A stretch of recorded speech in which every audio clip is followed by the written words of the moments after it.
Is it something I said?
It is with great pleasure that I introduce Roy Disney.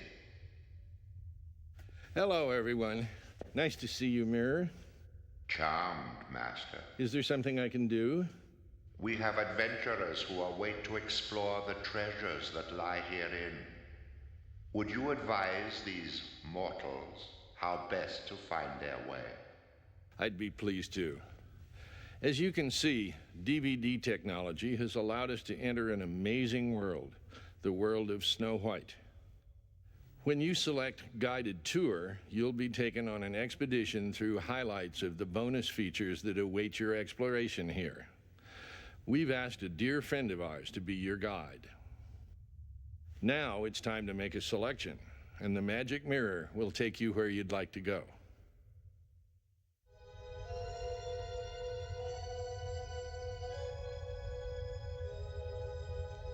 Magic mirror to Master. Come in, Master. Over.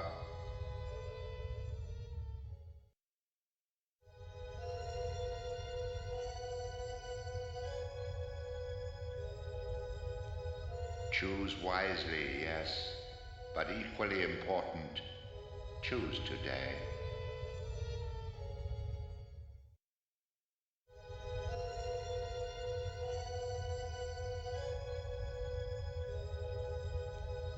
No rush. I've got plenty of time to reflect upon life.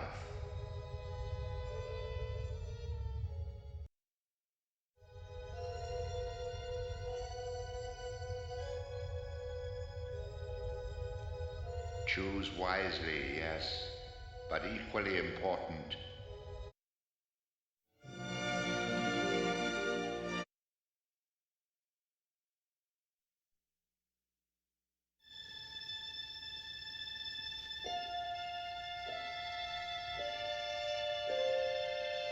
Magic mirror on the wall, who is the fairest one of all? It doesn't take a magic mirror to know that the Walt Disney Studio has brought us some of our most treasured film memories. That Disney legacy owes its very existence to a little princess. Snow White and the Seven Dwarfs set a standard by which all animated feature films are still judged, and was a major stepping stone on Walt Disney's path to becoming Hollywood's greatest producer of family entertainment.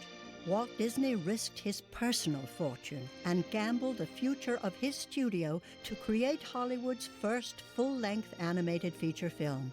It was the turning point in his career and is today considered one of the most important films in cinema history. Welcome to the behind-the-scenes story of the merriest and scariest Disney feature-length masterpiece. The one that started it all, and still the fairest of them all.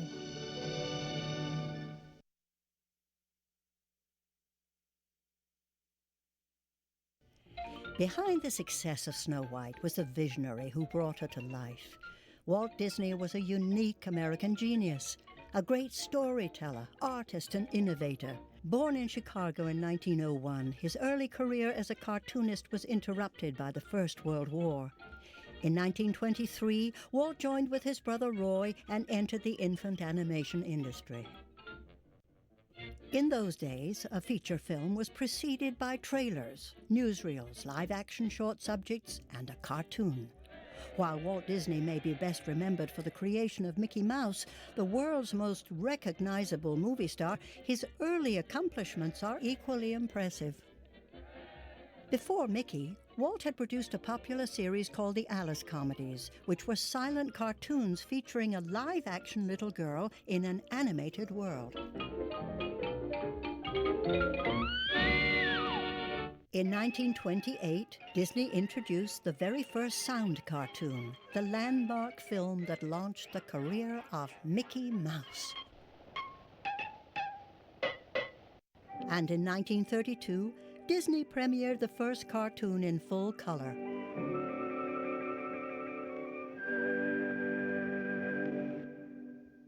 For his advancements in the field of animation, Disney had won 4 Academy Awards by 1934. But despite the phenomenal success of Mickey Mouse and the animated shorts, Walt realized that only feature films would generate the kind of income that would allow his studio to grow. I saw the handwriting on the walls early. Because the short subject was just a filler on any program. I just felt I just had to diversify my business. Now, if I could crack the feature field, I could do things. In the spring of 1934, Walt finally decided on Snow White and the Seven Dwarfs. It was a revolutionary idea. No one in Hollywood had ever attempted to tell a full-length story in animation before. The story of Snow White goes back to the 1812 Grimm Brothers collection of fairy tales, and even the earliest filmmakers had capitalized on the familiarity of the tale. This silent version is a film that Walt saw in 1916. It's the thing I remembered as a kid. I saw Marguerite Clark in it in Kansas City one time when I was a newsboy. They had a big showing for all the newsboys, and I went and saw Snow White. It's probably one of my first big feature pictures I'd ever seen. Nearly 20 years after seeing that Snow White, Walt was well established, producing cartoons in his own Hollywood studio, employing hundreds of people. One night in 1934, he gathered his key artists together to unveil his plans. He gave us 50 cents apiece, which was a lot of money, the equivalent of at least $10 now, to have a nice dinner and to come back to the studio where he related by himself the whole Snow White story. He acted all the parts. He even indicated the songs. He had the characters. Everything in this Snow White picture was completely developed in his own mind.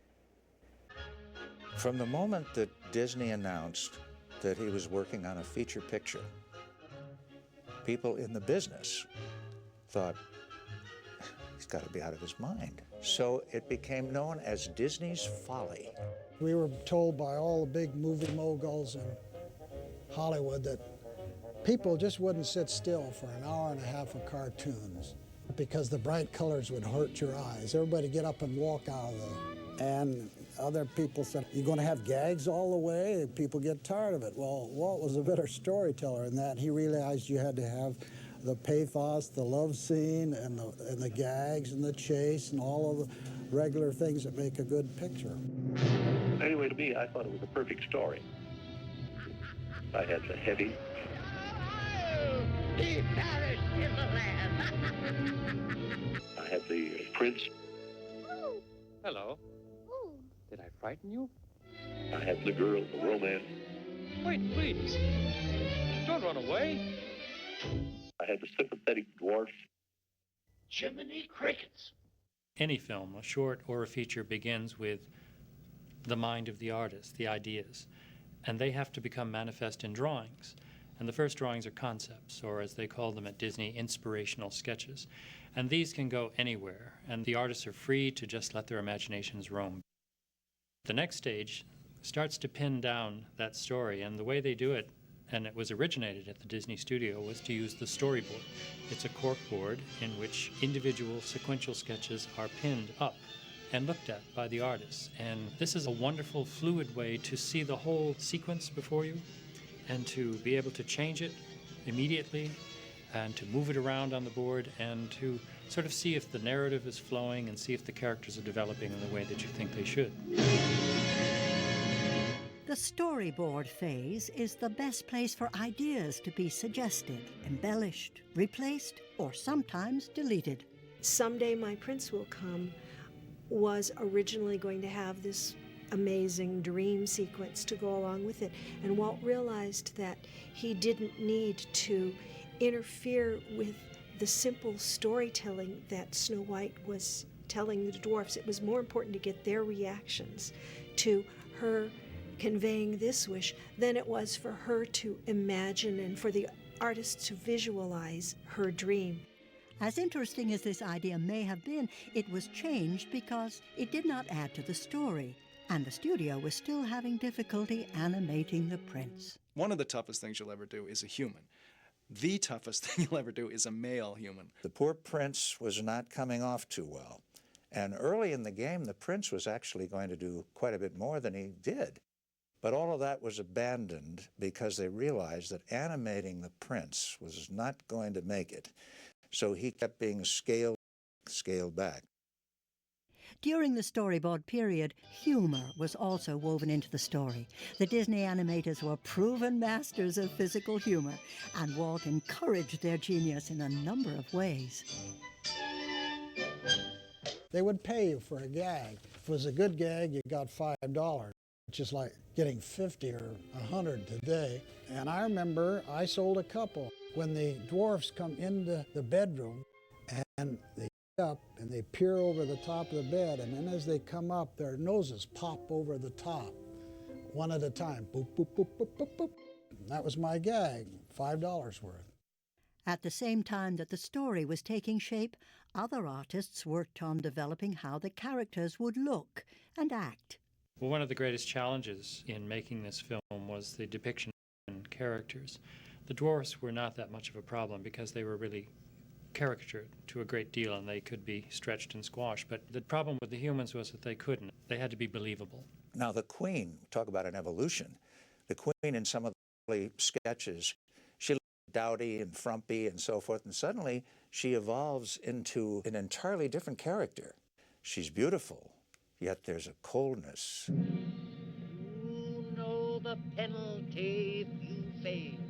In the beginning, in 1934, when they started to design these, they looked like silly symphonies characters. A lot of them were comic. The early designs refined as they grew more used to this sort of European illustrative look for the characters. The witch, the whole design is much more geared toward a realistic approach, toward evil, toward menace. They were trying to pull out all the stops and convince you that these characters were real.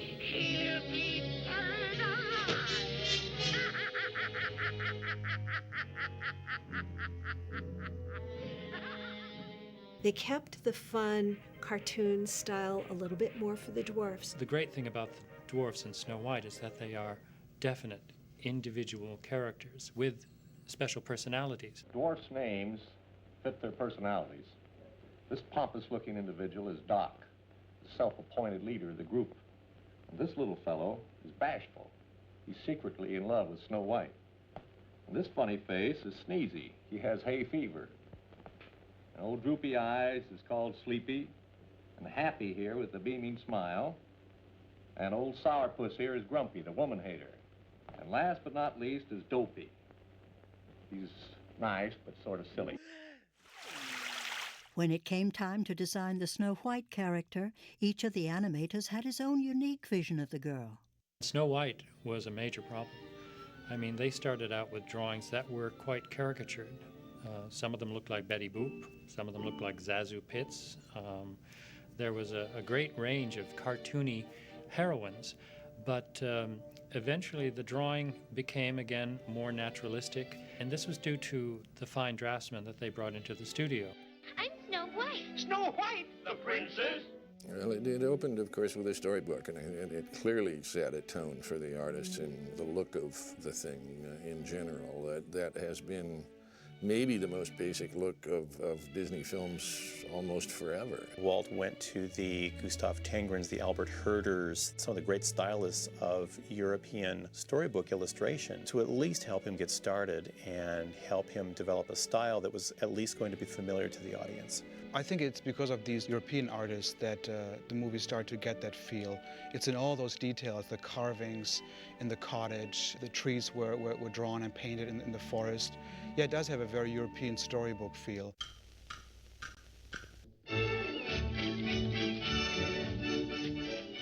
From the outset, Walt understood the importance of combining music and songs with the story. In animation, the music and dialogue have to be planned and recorded before drawing can begin. For months, animators and composers worked together so that the music and action were perfectly synchronized.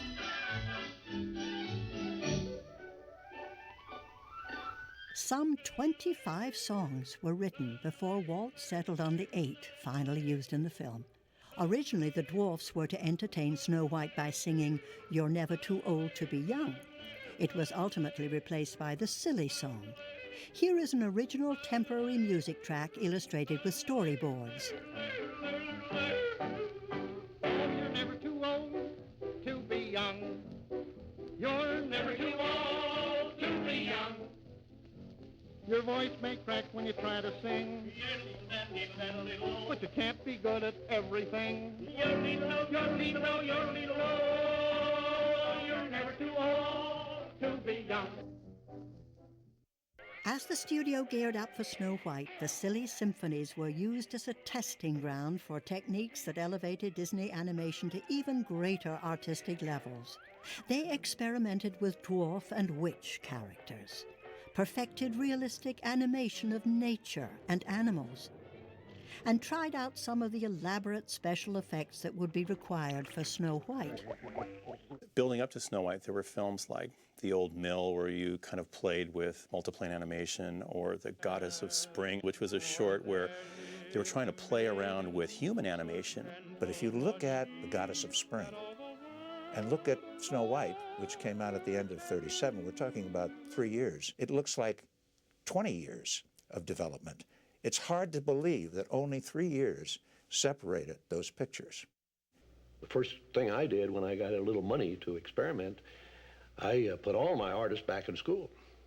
Now, we were dealing in motion, movement, and the flow of movement, the flow of things, you know, action, reaction, all of that. So we had to set up our own school.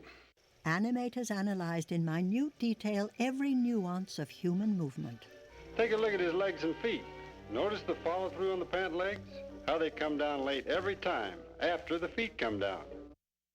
And Walt filmed actresses and actors in live action as studies for the animators to be able to really hone in and get their characters to move as real people would move.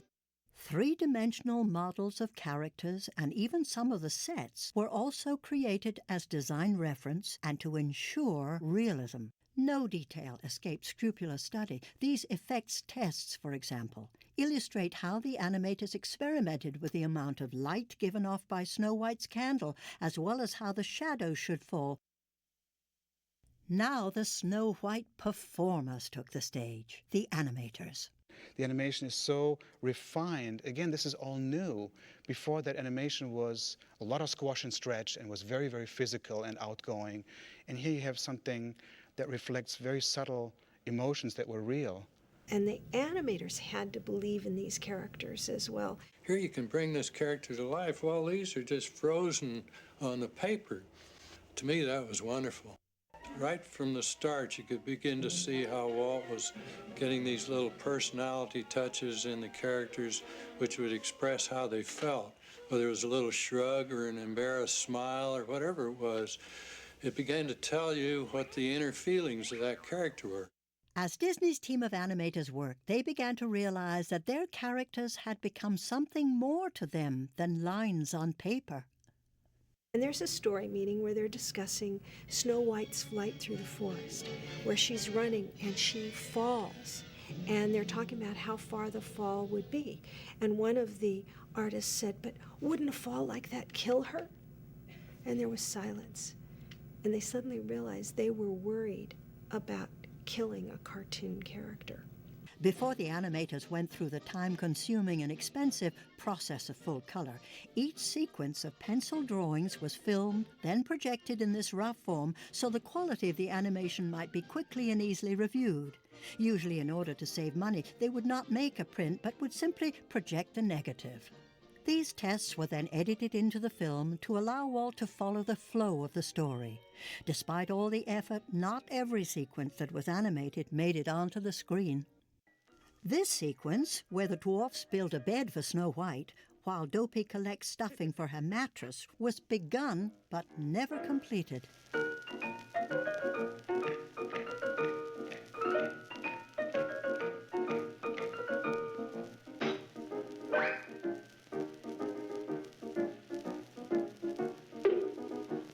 And there was a soup-eating sequence that was all set to music and was all perfectly animated. And in fact, Walt showed it on his television show in the 1950s. You see, even though we liked the sequence, it was not essential to the telling of the story.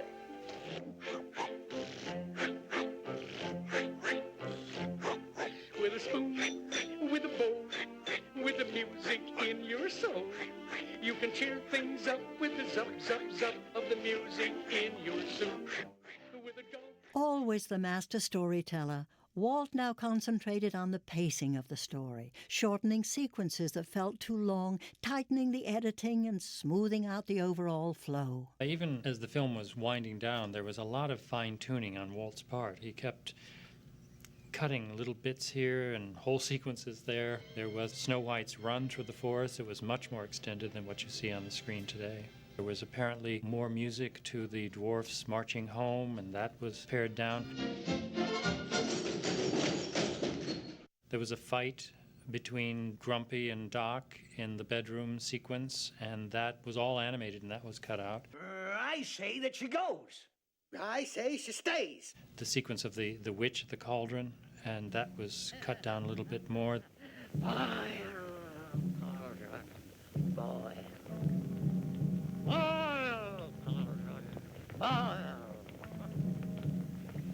Death within your depths I see, for one who dares to rival me. We had a big premiere, McCarthy Circle Theater, big, grand Hollywood premiere. All of Hollywood brass turned out for a cartoon. And now here's a gentleman that I'm sure you all want to meet. It's Walt Disney, the creator of Snow White and the Seven Dwarfs. And he's just arrived. Mr. Disney, will you come up, please? Are you going in to watch the preview yourself now, Walt? Yes, and have my wife hold my hand. Oh, that. Good luck to you. And I'm sure that poor Walt must have been absolutely, talk about on the edge of your seat. And of course, it was a standing ovation. People were not only joyful, but they were touched. To see those dwarfs come up to this beer and take off their hats and get down on their knees and then back away. Everybody in that theater was crying. I heard the sobs. I couldn't believe it. It's supposed to be just a cartoon. Everybody's crying. For 87 minutes, the glamorous guests laughed and cried, and as the picture came to an end, rose to their feet to cheer and applaud. Disney's greatest folly had become his greatest triumph. There's nothing like it today. You know, we can't go to the films and see something that's as unique to us and to our eye as Snow White must have been to audiences back then. Most of the public forgets, well, couldn't know they weren't there, that Snow White was as big a hit as Star Wars was, as Indiana Jones, those kinds of movies, you know, just through the roof kind of movie. Snow White and the Seven Dwarfs became so popular that it was dubbed into more than 20 languages.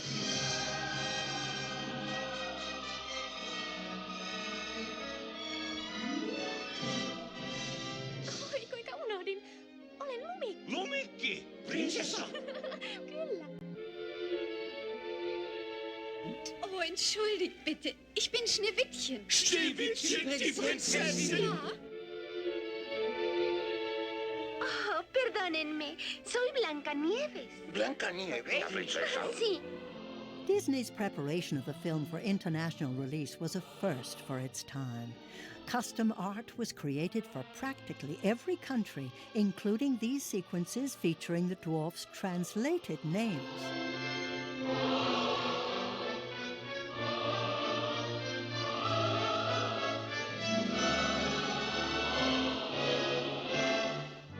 We had a heck of a time getting enough money to finish Snow White. 6 months later, we were sitting with all of our debts paid off with at least a couple $1 million in the bank. With the profits of Snow White, I built a studio. I'm not sure when the first plans were drawn up for this lot that we're on now, which is over the hill from the Hyperion lot where Snow White was made. But we wouldn't be sitting here, certainly, and physically where we are now, had it not been for Snow White. When Walt Disney was once asked to explain the secret of Snow White's phenomenal appeal, he replied, Over at our place, we're sure of just one thing. Everybody in the world was once a child. So in planning a new picture, we don't think of grown-ups and we don't think of children, but just of that fine, clean, unspoiled spot down deep in every one of us that maybe the world has made us forget and that maybe our pictures can help recall.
If you dig, dig, dig with a shovel or a pick. In a mine, in a mine, in a mine, in a mine, where a million diamonds shine.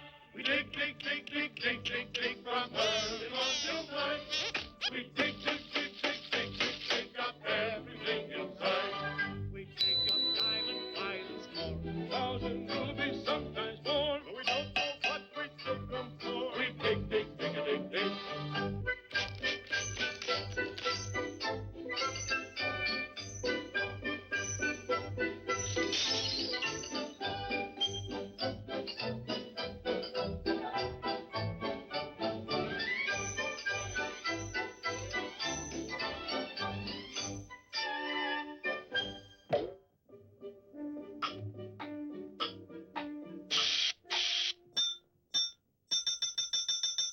Hi-ho, hi-ho, hi-ho, hi-ho, hi-ho, hi-ho, it's home from work we go. Hi-ho, hi-ho, hi-ho, hi-ho, hi-ho, it's home from work we go. Hi-ho, hi-ho.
we can't help but adore someone.